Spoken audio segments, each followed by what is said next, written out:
Coach Mike McConathy, whose team is 1-1 in Southland Conference play, has won 4 of its last 5 games, and now hosts another Wednesday night at 6:30 against Corpus Christi. Coach, the first win, you got over the hump. You improved, no question about it, from last Wednesday night's game where you had a late lead and couldn't hold it against the Nichols team to Saturday's game where you got the lead late and held it and played tough against McNeese. You got to be pleased with the progress. Yeah, we made a lot of progress. I still think that there's still a lot of room for improvement, no doubt. But I mean, you know, we did make progress from the game Wednesday at Nichols and to McNeese, and they were 2 different kinds of teams. Both of the games were played differently, but they were McNeese is a very good team, and they presented a lot of problems for us. Harvey can really shoot the ball well.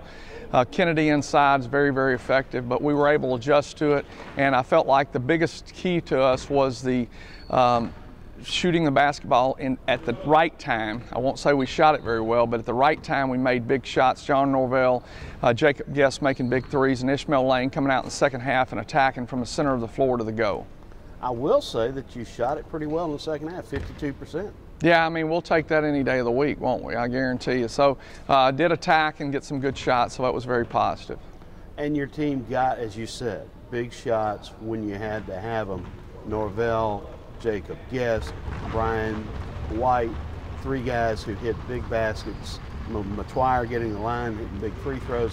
So coming through in those pressure situations, it's one game, it's a small sample, but it's got to be so encouraging for a team that has struggled to do that in the past. There's no doubt about it, though. We really did a great job of being aggressive and really getting after it and doing the little things. And Brian had great pace to his game, and he had a good composure to his game, which was very, very important in very critical times. We went back and looked at the tape this morning, and we looked at some of the things that we did well and we didn't do well. And one of our reaction from offense to defense. That was a critical situation in the last minute of the game. We actually scored to go up by 4. Actually, we're up by 6, and the next thing you know, they're getting a shot down on the other end. And then we go up by 4, and they're coming back at us with 24 seconds, and they're back down the floor getting another shot at the bucket. So those are the things that you can't let happen, and you've got to do the little things that are necessary to be quickly from offense to defense.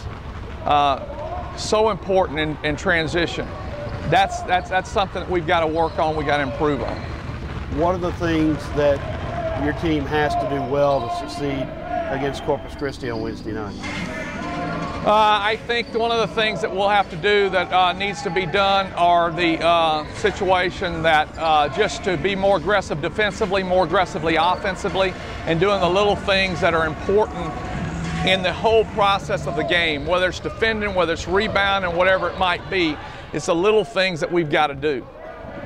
For your basketball team, Brian White stepping forward at this point in time, point guard, has been very important, particularly because you haven't had C.J. Jones. What is the progression there? I think the progression is good. I think that hopefully when we get C.J. back, we'll be able to play John Norvell at the 2 spot some, with C.J. and Brian running the point, sometimes even having C.J. and Brian at the game same time, trying to make basketball plays off of one another. So, I mean, it'll be an adjustment. It'll be a situation we've got to really, really work really hard to mesh things back together. But every day you've got issues, whether it's practice, whether it's game, whatever it might be. You know, you have issues in life. And so we've got to adjust to those on a day-to-day basis. Your team is 1-1 in the conference. So is nearly every other team. Just after 1 week, it seems pretty obvious there could be a great deal of parity in this conference. There's no doubt about it. It'll be a great deal of parity, and it's a situation where whoever comes and plays the hardest has got a chance to win the basketball game. And I say that if you play the hardest, you're going to win 70% of the games. That's what I've seen out of the last 2 practices, is that our games that we have played hard. Not necessarily smart all the time, but we play extremely hard, and we got to continue to play extremely hard. All right, there's a little football game tonight, Alabama and Clemson for the Big School National Championship. Your football expertise is well noted. Any pick? You know, I tell you what, I don't know that you could have 2 teams more evenly matched as these two programs that are evenly matched. two really, really good coaches. So what it's going to come down to is who's going to show up and who's not going to show up. What big players are going to make the big plays and what plays are not going to make the big plays. Will there be another coaching move by one of the coaches that completely flips the game like last year when Coach Saban replaced his star quarterback for a second team quarterback that ended up ultimately winning the game? I can't pick it. All right, Saints in the playoffs. Hey, hope they do well. I'm fired up for them. Good luck to them and wish them the best. Cowboys got a big win this weekend as well as a tough loss for Chicago last night, though, I know.